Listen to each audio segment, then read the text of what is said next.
Hello and welcome to Jill Cameron Creations. Don't forget to hit subscribe so you don't miss a single thing. Thanks for joining me today. I'm working through level 2 of the Altenew Educator Certification Program, and this is the Beyond Basic Backgrounds. One of the techniques in this class discussed and demonstrated was stamping with water, and it's absolutely one of my favorite techniques. And with Distress Oxide inks, this method is outstanding. Absolutely love this method. We're going to be using the Peony Bouquet stamp set. I'm first going to ink blend 3 different colors of Distress Oxide inks. I'm doing Worn Lipstick, Festive Berries, and Candied Apple.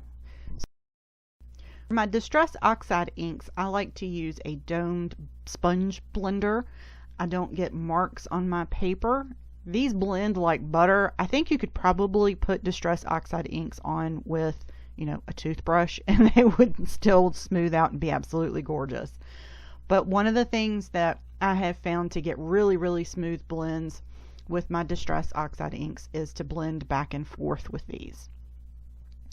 And I have the post-it note on my fingers because I'm infamous for getting ink on my fingers, and then I have inky fingerprints all over everything. So I'm trying to avoid that. And I use a post-it note on the end of my fingers there, sticky side up, so I can avoid inky fingerprints when I'm ink blending panels like this.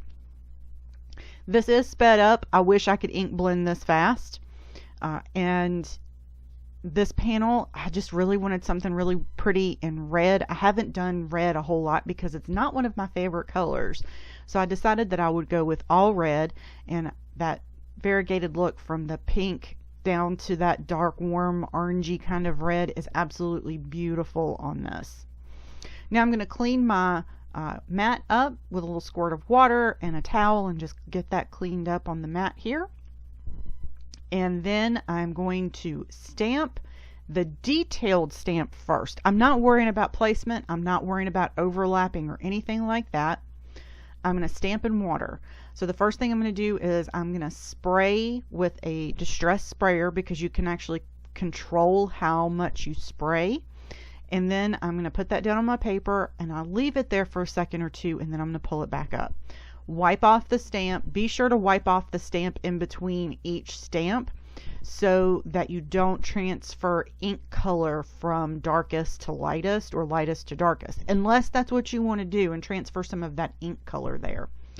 Unfortunately, I could not stamp on camera because I would then accidentally potentially spray my project, and I didn't want splatters on it. I wanted the flower to be very, very, very obviously stamped in water. I went through and just stamped and wiped, stamped, sprayed, wiped, and that's how I did it. I tried to wipe off some of the excess around the edge of the stamp so that it wouldn't drip, but leave it pressed down for a few seconds. Don't stamp and immediately pick it back up as if you were stamping color. You want to make sure that you press that down for a few seconds so that all the water gets on the paper and it kind of absorbs a little bit. I also did not wipe any of this off of my panel. I didn't take a towel and pick it up or anything like that. I just let it be how it was, and then just continued to stamp around. I did have a small little hole right there at where the pink and the darker red color meet, but that's okay because I'm actually going to cover that up with my sentiment in a piece of vellum. So let this dry, and I did take my heat tool and dry this a little bit more, and that's just a cutting board under there so that I don't ruin my media mat or my cutting mat beneath it. And my camera does go in and out of focus because it's like going, what am I supposed to focus on here? So apologize for that. But we're just going to go back and forth, and I heated this on both sides to make sure that it was nice and dry before I went on to the next step. For the next step, we're actually going to white heat emboss the outline of the flower. We're not going to worry about whether or not it overlaps or not. We're not even thinking about that. We're just going to outline, we're just going to stamp the outline in VersaMark ink over all the areas that have this detail part of the flower in here. And we're going to line it up as best we can. We're not looking for perfection. We're not looking for anything else other than this rough outline and this semblance of what looks like a flower stamped inside of it, the details of the flower stamped inside of it. I am using Altenew white embossing powder, and I'm using VersaMark ink. I had a little ink cube here, and it works out really well for doing these kinds of projects. And my head's going to get in the way because I was trying to align it as best I could, but not really worrying about if it's perfect or not. And I'm going to stamp all of the outline first, and then I'm going to actually add the white detail embossing powder, the white embossing powder here in just a second. So we're going to finish stamping this. It's an absolutely gorgeous card. I've really liked how this turned out. And we're going to keep our sentiment really simple. We're just going to do a black sentiment, which is really going to pop off with a white piece of, not white, but almost white vellum behind it. And that's going to cover our empty hole there. And it was planned, but because I knew that's where my sentiment was going to go, but at the same time, it really wasn't. And, you know, those, what was it Bob Ross used to say? Happy accidents, those happy little accidents with those happy little trees and that kind of thing. And I'm good with that. Bob Ross taught me a whole lot about the happy little accidents. So now this is done, I'm going to take my coffee filter over here, and I'm just going to sprinkle on my white embossing powder in different areas. And then I'm going to tap the excess off with my finger. And I'm holding the paper where there's no embossing powder over it. And tap that off. And now we're going to heat this up. And I think heating embossing powder and melting it is still my absolute favorite thing ever when it comes to crafting. It's just one of my absolute all-time favorite things, is to watch that embossing powder melt. And you can still see, of course, all the detail in the flowers and the lighter spots. It's absolutely gorgeous. Look at that. Isn't that pretty? Fell in love, fell in love, fell in love. Now we're going to die cut our sentiment here, and I'm in our vellum strip, and I'm just cutting a piece that's about an inch long, inch and a half, somewhere around in there, and then it's already 4 1/4 inches wide. And we're going to put that at the top of our panel, and then we're going to put our smile on here, and that's going to be it. Super simple. One thing that I think probably every crafter struggles with is how to adhere vellum down to your project so the adhesive doesn't show.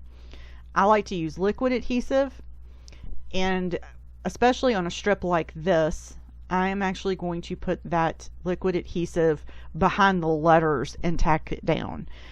If you were going to use like Joules or Nuvo drops or something like that on your project, you can also add that to the edge of your vellum and it should hold it down. However, the placement for me on this would have been a little odd looking had I added my Nuvo drops at the edge of my vellum, and you'll see what I'm talking about at the end of the card. So we're going to put this on here. I'm just going for alignment. I want to make sure where my letters are going to go and that I have my letters the right way up. And now I'm going to leave the vellum in place. I'm not going to tack it down yet. I'm just adding my adhesive here. And in the wider parts of my letters. And then I'm going to place it on my vellum. And now I'm going to pick this up. And I'm going to just put glue on the part that's going to stick to the vellum for my S. And I was making sure that it was the right way up. And now I need to place my eye, the dot of my eye here, and I have my little pickup there, my little sticky pickup. And now I can pick up the vellum with the smile on it and add adhesive in those same places on the back of my vellum and add that to my card. Ta-da! And there it is. Absolutely gorgeous. Now I'm going to finish this card off with some Nuvo drops, and these are Nuvo Jewel drops, so they are really translucent with just a dot of color. And I also have a little bit of sparkle pen to my smile, and that's going to finish off this card. Thank you so much for joining me today. I hope y'all enjoy this card, and give Stamping with Water a beautiful, beautiful chance on your next card project. Y'all have a great day. Thanks so much.